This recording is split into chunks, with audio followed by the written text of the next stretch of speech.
శాంతి. ఓం శాంతి.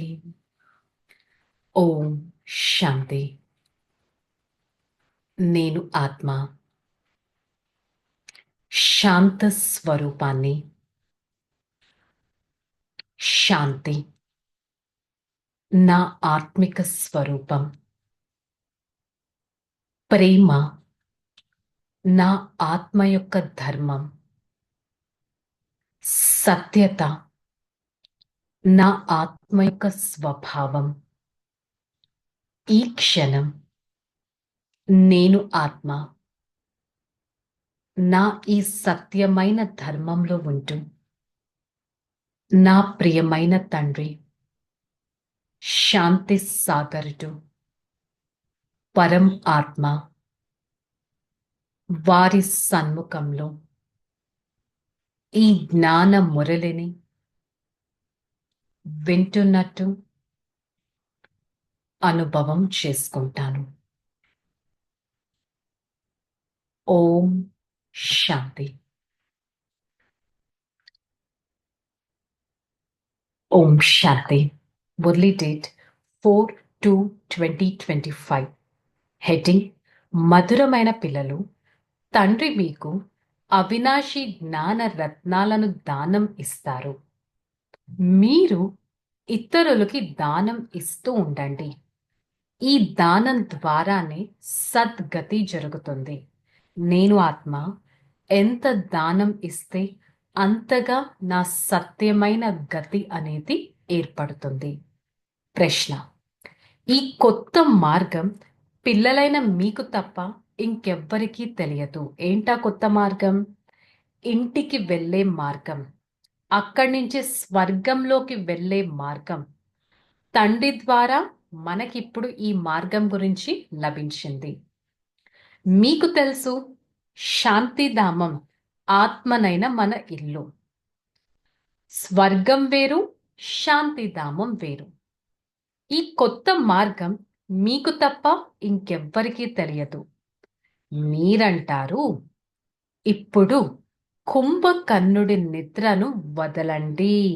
అందరికీ చెప్పేటప్పుడు కళ్ళు తెరవండి, పావనంగా అవ్వండి.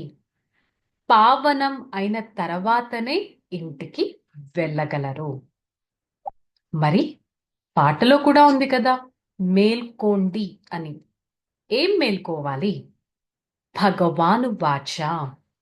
తండ్రి అర్థం చేయిస్తున్నారు. మనుషులను లేక దేవతలను భగవంతుడు అని అనడం జరగదు. మనుషులు లేక దేవతలు భగవంతుడు కాదు. దేవతలంటే ఎవరు? ఎవరిలో అయితే దైవీ గుణాలు ఉంటాయో. ఇకపోతే పరంపిత పరమాత్మకైతే ఎలాంటి కళ్ళకి కనిపించే ఆకారి రూపం లేదు. ఆకారి రూపం, ఏంజలిక్ ఫామ్ అంటే సూక్ష్మమైన రూపం, కానీ సాకారి రూపం, కళ్ళకు కనిపించే రూపం లేదు. అందుకే వారిని శివ పరమాత్మాయ నమః అని అనడం జరుగుతుంది. ఆ జ్ఞాన సాగరుడు ఒక్కరే. మనుషులెవ్వర్లో అంతటి జ్ఞానం లేదు. దేనికి సంబంధించిన జ్ఞానం? రచయిత అంటే పరమాత్మ, రచన వారు చేయించిన ఈ రచన, ఈ జ్ఞానం ఎవ్వరిలో లేదు. స్వయం పరమాత్మనే రావాలి మేల్కొల్పడానికి. ఏమని మేల్కొల్పుతారు? ఓ ప్రేయసుల్లారా, ఓ భక్తుల్లారా, మేల్కోండి, భగవంతుణ్ణి అర్థం చేసుకోండి అని ప్రతి ఒక్కరిని మేల్కొల్పాలి. ఈ ప్రపంచం ఎలా ఉందంటే అందరూ సీతల్లాగే అయిపోయారు. అంటే ప్రతి ఒక్కరిని రక్షించాల్సి వస్తుంది. కానీ రాముడైన పరమాత్మ మాత్రం ఒక్కరే. రాముడు అంటే రామాయణం చూపించే ఆ రాముడు కాదు, మన ఆత్మిక తండ్రి పరమాత్మ. అందుకని ఈశ్వరుడి గురించి పక్కాగా ఫస్ట్ తెలుసుకోవాలి. భగవంతుడు అని అంటారు కదా, వారి వాస్తవిక నామం శివ, శ్రేష్టాతి శ్రేష్టమైన వారు అందుకే వారు చెప్తున్నారు, ఇప్పుడిక మేల్కోండి. దేనికోసం? నవయుగం, కొత్త ప్రపంచం వస్తుంది, మేల్కోండి. లక్ష్మీ నారాయణ రాజ్యం స్థాపన అవుతుంది, మేల్కోండి. కుంభకర్ణుడి నిద్ర నుంచి మేల్కోండి, కళ్ళు తెరవండి, కొత్త ప్రపంచం రానే వస్తుంది. దాన్నే సత్యుగం అంటారు. ఇదొక కొత్త మార్గం, స్వర్గానికి వెళ్ళే ఈ మార్గం. పరమాత్మ తప్ప ఇంకెవ్వరూ ఈ మార్గాన్ని ఇవ్వలేరు. ఆ పరమాత్మే ప్రతి ఒక్కరిని పుణ్య ఆత్మగా తయారు చేస్తారు, పావన ఆత్మగా, పవిత్ర ఆత్మగా తయారు చేస్తారు. సో దీనికోసం మనం ఏం చేయాలి? మనలో ఉన్న పంచ వికారాలను త్యాగం చేయాలి. స్వయం పరమాత్మ వచ్చారు పతిత వికారి మార్గం నుంచి తొలగించడానికి, నిర్వికారిగా తయారు చేయడానికి.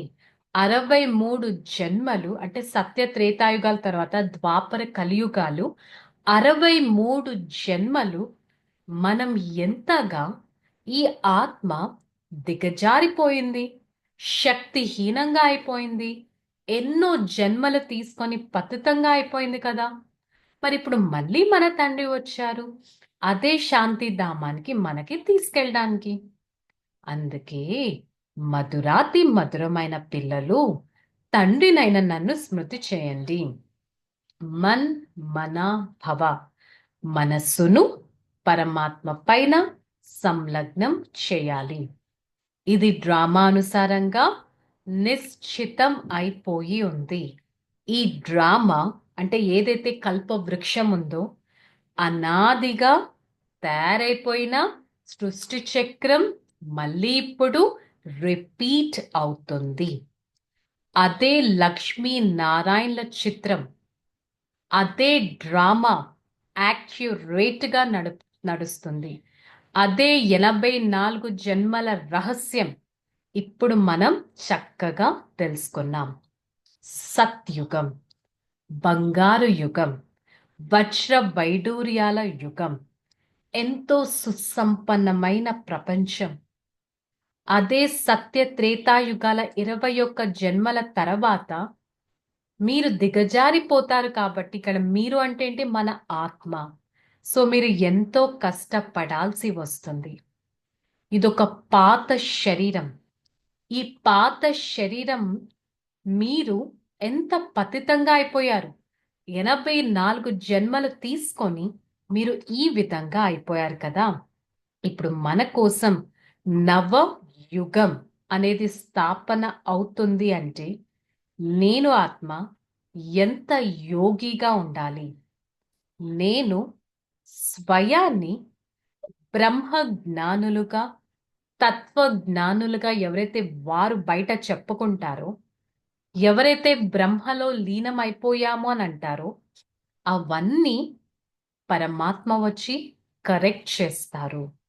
దీనికి బాబా ఒకటే చెప్తున్నారు, మీ స్మృతి యాత్రను పక్కాగా చేసుకోండి. జ్ఞానమైతే చాలా సహజం. దేహి అభిమానిగా అవ్వడంలోనే మీ శ్రమ అంతా ఉంది. ఈ దేహము ఎప్పుడు మీకు గుర్తు రాకూడదు. ఈ కళ్ళతో ఏదైతే చూస్తున్నారో అది కూడా గుర్తు రాకూడదు. పరమాత్మ ఇచ్చే డైరెక్షన్ పైన నడిచినట్టయితే ప్రతి ఒక్క శిక్షలు సమాప్తమవుతాయి. షావుకారులుగా తయారైపోతాం. ఈ విధంగా నాటకం, డ్రామా గురించి కూడా ఎంతగానో అర్థం చేయించాలి. శూద్రుల నుంచి బ్రాహ్మణులుగా, బ్రాహ్మణుల నుంచి దేవతలుగా అవ్వబోతున్నాననే రహస్యం అర్థం చేసుకొని మన గృహస్థ వ్యవహారంలో ఉంటూ ఎంతో పవిత్రంగా మన జీవితాన్ని నడుచుకోవాలి. సో బాబా చెప్తున్నారు, ధర్మరాజు శిక్షల నుండి విముక్తులుగా అవ్వటానికి ఎవరి దేహాన్ని గుర్తు చేయకండి. ఈ కళ్ళ ద్వారా అన్ని చూస్తూ కూడా స్మృతి కనెక్టివిటీ మాత్రం ఒక్క తండ్రినే చూడాలి. శరీరిగా అయ్యే అభ్యాసం చేయండి. ముక్తి, జీవన్ముక్తి మార్గాన్ని అందరికీ తెలియచేయండి. ఇప్పుడు నాటకం పూర్తిగా అవుతుంది. నేను ఆత్మ తిరిగి ఇంటికి వెళ్ళాలి. ఈ స్మృతిలో అనంతమైన సంపాదన చేసుకోండి. వరదానం: ఒక్క క్షణం యొక్క ఆటతో మొత్తం కల్పం యొక్క భాగ్యాన్ని తయారు చేసుకునే శ్రేష్ఠ భాగ్యవాన్ భవ. అంటే ఈ సంగమయుగ సమయానికి వరదానం లభించింది. ఏది కావాలంటే అది, ఎలా కావాలంటే అలా, ఎంత కావాలంటే అంత మీరు మీ భాగ్యాన్ని తయారు చేసుకోవచ్చు. భాగ్య విధాత అయిన తండ్రి స్వయం మనకి భాగ్యాన్ని తయారు చేయడానికి మన తాళం చెవి మనకి ఇచ్చారు. మరి నేను ఆత్మ ఫాస్ట్గా వెళ్ళి ఫస్ట్లోకి వచ్చే భాగ్యాన్ని తయారు చేసుకోవాలి. అంతటి స్వరూపాన్ని తయారు చేసుకోవాలి. ఒక్క క్షణంలో మన జీవ స్థితిలోకి వెళ్ళగలగాలి. అంతటి భాగ్యాన్ని తయారు చేసుకునే భాగ్యవాన్ ఆత్మను అనేది స్మృతిలో పెట్టుకోవాలి. స్లోగన్: డబ్బులే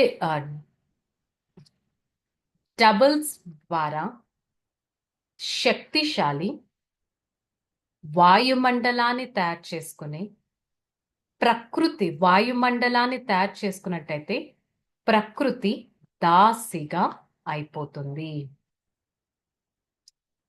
బాబా ఏం చెప్తున్నారు? డబుల్ సేవ, డబుల్ సేవ ద్వారా ఒక పవర్ఫుల్ వాయుమండలాన్ని తయారు చేసినట్టయితే ప్రకృతి కూడా దాసిగా అయిపోతుంది.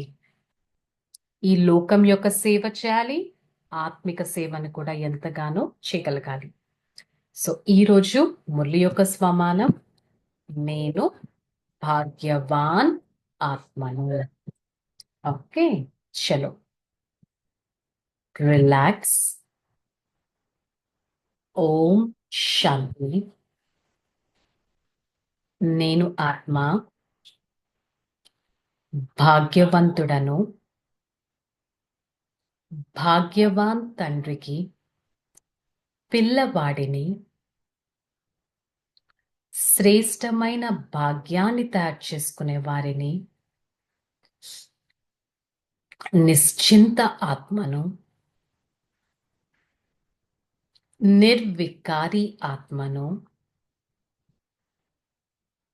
నిర్భయ ఆత్మను. నిశ్చింత ఆత్మను. నిర్మోహి ఆత్మను. సత్యవాన్, చరిత్రవాన్, పవిత్రవాన్ ఆత్మను. నేను ఆత్మ సదా నా ప్రియమైన తండ్రి స్మృతిలో ఉంటూ స్మృతి స్వరూపాత్మగా సేవాదారి ఆత్మగా ఉండటానికి ప్రయత్నిస్తాను. నేను నిశ్చింత చక్రవర్తిని. నా భాగ్యాన్ని తయారు చేసుకుని భాగ్య విధాత తండ్రి పిల్లవాడిని. పరోపకారి ఆత్మను. నేను ఆత్మ పవిత్ర స్వరూపుడను. ఈ క్షణం భాగ్యవాన్ ఆత్మనైన పరమాత్మ స్మృతిలో నా శ్రేష్ట భాగ్యాన్ని సదా గుర్తు తెచ్చుకుంటాను. I, the soul of fortunate being, I create my own fortune. I have the capacity to build my fortune. I belongs to the one Father. The Father is my guide. Father is my supreme authority. He is the one who gives me utmost upliftment. I, the soul, belongs to the one of the highest authority. I always be at his remembrance and maintain my own detached stage. I, the soul, belongs to the highest authority. I am the one blessed by the Supreme Father. I experience the belongingness and the serviceable stage which makes me a blessed soul. Hey, Father, thank you so much for showing me the path of highest detachment, the path created by the Supreme Father. I always try to experience the Father's path and be a spiritual soul. Om Shanti, Shanti, Shanti. I, the soul, receive the power of purity from the Supreme Father. Spread that power to every part of this body and be a divine and a beautiful being. Om Shanti.